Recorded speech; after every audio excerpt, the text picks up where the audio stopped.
Stoltenberg à Trump, ce n'est pas à l'OTAN de décider du sort de Nord Stream, répondant aux critiques de Donald Trump qui jugeait inacceptable de continuer à défendre une Allemagne contrôlée par le gaz russe. Le secrétaire général de l'OTAN Jens Stoltenberg a souligné que le sort du projet gazier devait être décidé au niveau national et non pas au sein de l'Alliance Atlantique.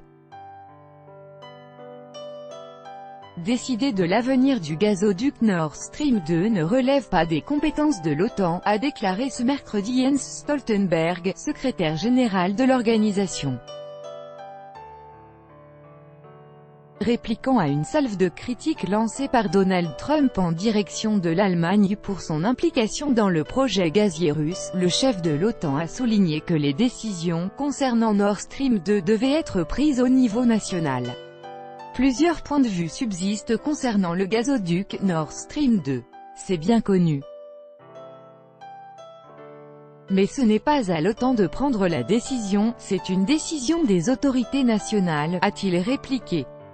L'OTAN accorde certes de l'attention aux problèmes de la sécurité énergétique, et de fait nous le réalisons, les problèmes d'énergie et de sécurité sont liés entre eux, a ajouté Jens Stoltenberg.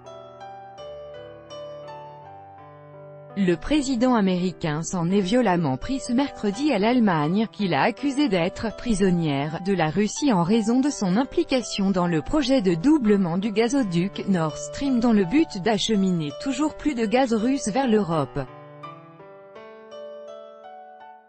Il a également exigé l'abandon du projet. Le gazoduc Nord Stream 2 traversera la mer Baltique, reliant les fournisseurs russes aux consommateurs européens sur plus de 1200 km. Le pipeline aura une capacité de 55 milliards de mètres cubes de gaz par an.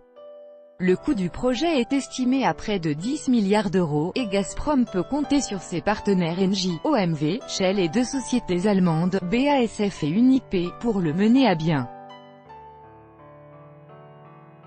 La construction de ce gazoduc a déjà été validée par l'Allemagne, la Finlande et la Suède.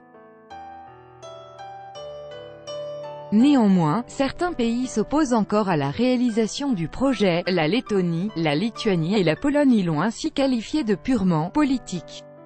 Les États-Unis tentent eux aussi de tuer le projet dans l'œuf. Le 23 mai, le secrétaire d'État américain Mike Pompeo avait déclaré que les États-Unis étaient prêts à « sauver » l'Europe de sa dépendance en gaz russe et avait promis de mettre en œuvre tous les efforts nécessaires pour que le projet de Nord Stream 2 ne voie jamais le jour.